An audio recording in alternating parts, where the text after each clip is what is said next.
مشاهدينا الكرام، السلام عليكم. معكم نوال من قناة الطبخ والخياطة مع نوال. اليوم بغيت نشارك معكم واحد التحلية عبارة عن فلون ديسير سهلة هكا لسحور رمضان، وسريعة وكتحضر. فهي كتحضر بواحد المكون اللي عجيب من غير الفلون.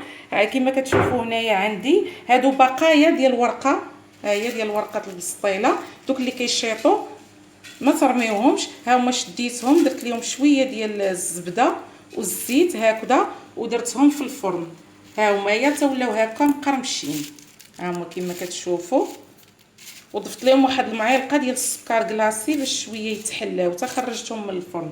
ها هما يا ديك البقايا دائما اللي تتبقى لكم ديال ورقه البسطيله ممكن تخرجوا منها تحليات وبزاف الاشياء، ما تضيعوهاش. ها هي يا قلت لكم دخلتها للفران بعد ما دهنتها بالزبده والزيت. ها هي راه كما شفتوا خرجت، ها هي مقرمشه، قطعتها هكا صغيره. عندي هنايا السنيده اللي غنديرها مع الفلون، وعندي هنا واحد شويه العنب مجفف، وواحد الفلون هذا ديال الشينوا، والحليب نصف لتر.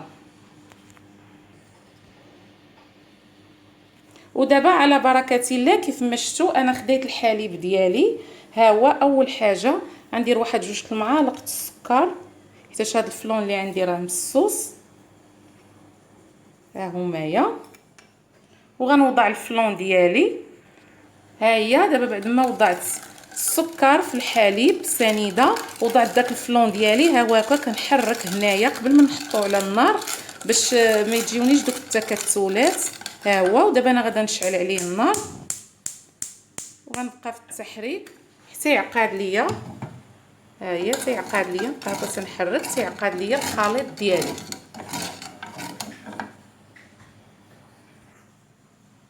ها هو دابا كما شفتوا، ها هو دابا ما بقى ليا الا غادا نطفي على هذا الفلون ونتلاقى معكم.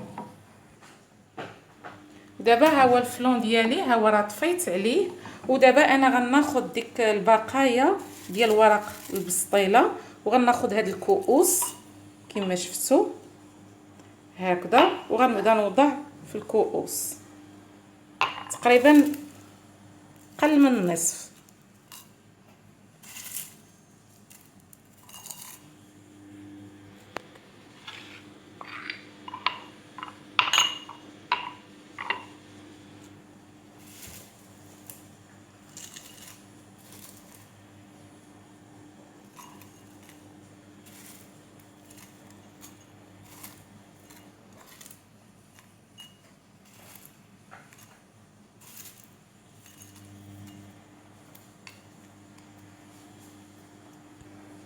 هيا كيف ما شفتوا بعد ما وضعت ديك ورق البسطيله هكذا في الكؤوس كيف ما شفتوا.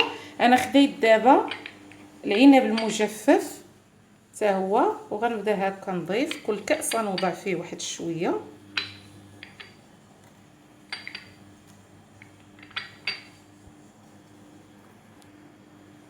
ودابا ما بقى ليا كما شفتوا بعد ما وضعت داك العنب المجفف فوق من ديك الورقه في الكؤوس، دابا غنبدا نصب في كل كاس.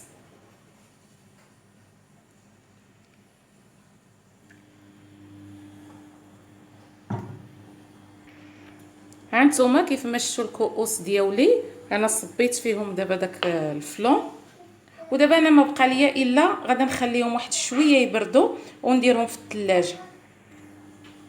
كيف ما شفتوا ها هما الكؤوس ديالي، انا خديت واحد دانيت كراميل ها هو ودرت لهم معلقه كما شفتوا هكا من الفوق.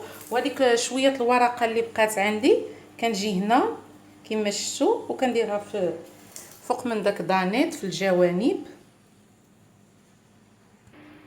ها هي كما شفتوا كان هذا هو التزيين النهائي البسيط اللي عملت ليهم. راه درت غير واحد شويه الفيرميسيل شوكولا ها هويا باش يجي حتى اللوين عاطي فيهم داك الماغون مع البيج. ونتمنى هاد التحليه ديال اليوم اللي شاركت معكم تنال الاستحسان ديالكم وتجربوها، وان شاء الله دابا انا ما بقى ليا الا غندخلهم للثلاجه ونتلاقى معكم في التقديم النهائي. مشاهدينا الكرام، هي التحليه ديالنا هي بعد ما بردات وخرجتها من الثلاجه، هي راه وضعتها هنايا باش يلا ان شاء الله غنتناولوها. وانا اليوم شاركت معكم تحليه السحور. اللي درناها في هذه الليله. وراه داكشي جمد، هانتوما شفتوا كيفاش كيجي، غير جربوه راه كيجي زوين. وهاد المره هذوك البقايا ديال البسطيله ان شاء الله باقا غنزيدكم فيهم وصفات اخرين فهما ما يضيعوش وكنخرجوا منهم حاجه زوينه. ونتمنى هاد لا فيديو ديال اليوم تنال الاستحسان ديالكم، واللي اول مره كيدخل القناه ما ينساش يدير لينا اشتراك الى عجباتو هاد لا فيديو او هاد التحليه اللي حضرت اليوم. ونتمنىكم تكونوا ان شاء الله في احسن الاحوال، ورمضان مبارك سعيد، وشكرا. مشاهدينا الكرام، هاي التحليه ديالنا بعد ما بردات، هاي راه يلاه خرجتها من الثلاجه. التحليه ديال بقايا ورق البسطيله مع الفلون، كيجي واحد ديسير اللي رائع وهائل، ونتمنىكم انكم تجربوها. وان شاء الله باقيين وصفات اخرين غنقدمهم لكم ببقايا ورق البسطيله اللي ما خصكمش تبقاو ترميوهم. ورمضان مبارك سعيد، وشكرا.